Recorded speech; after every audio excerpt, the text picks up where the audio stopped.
Hello. Welcome back to Resilient.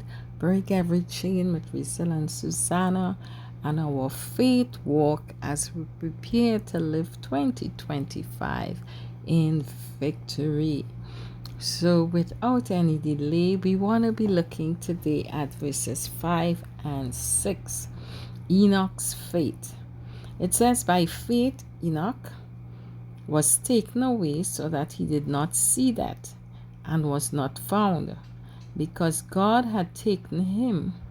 For before he was taken, he had this testimony that he pleased God. But without faith, it is impossible to please him. For he who comes to God must believe that he is, and not only that, but that he is a rewarder of those that diligently seek him.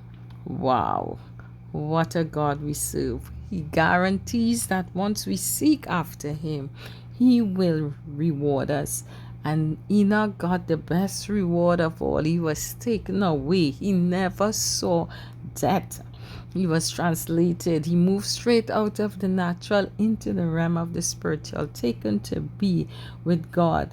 Enoch is one of the mystery men of the Old Testament, being mentioned only in Genesis chapter 5, verses 21 and 24, as the man who walked with God, and he was not, for God took him.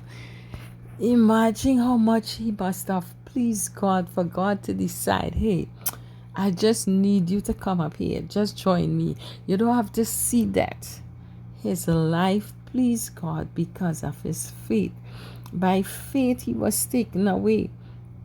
Right? Because the word says right after in verse 6, for without faith it is impossible to please God.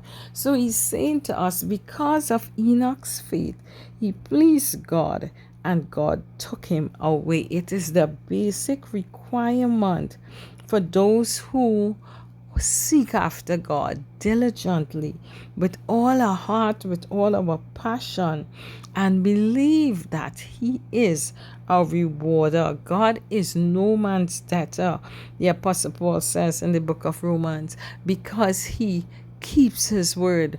When he says seek first his kingdom and his righteousness, there is reward attached to that. The reward is all these things shall be added unto you.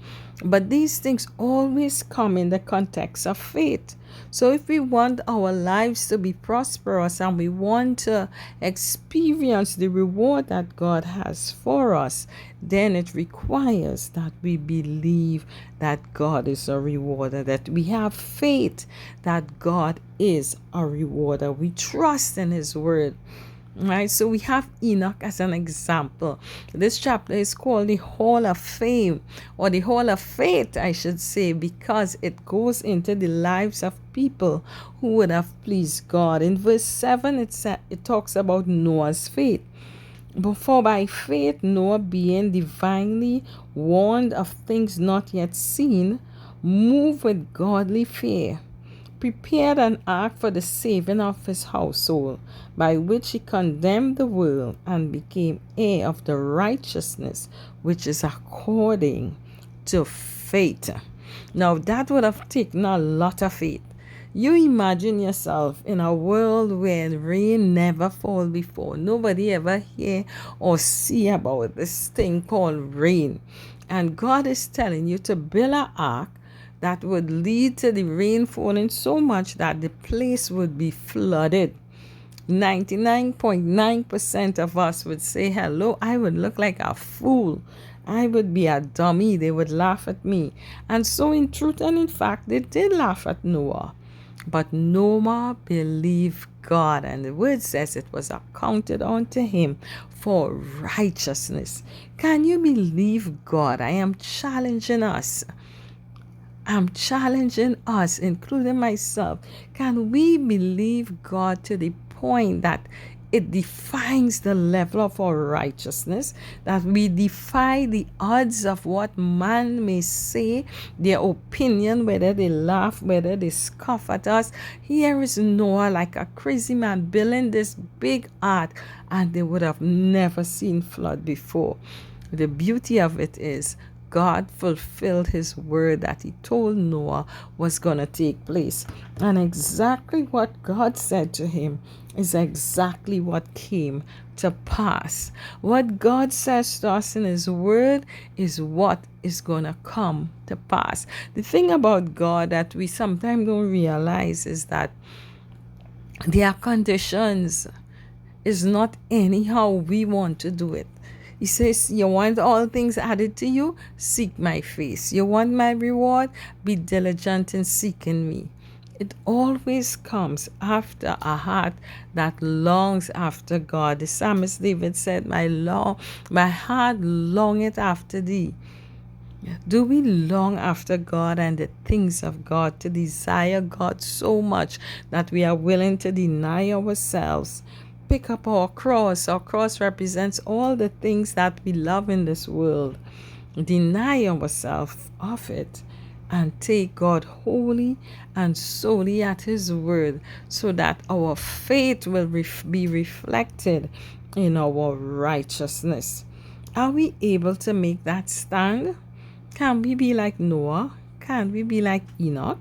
This is the call of God in this time and this generation, where mankind believe they can do it for themselves. When the Chinese say they made the sun to rise, and they're creating robots to replace what man used to do.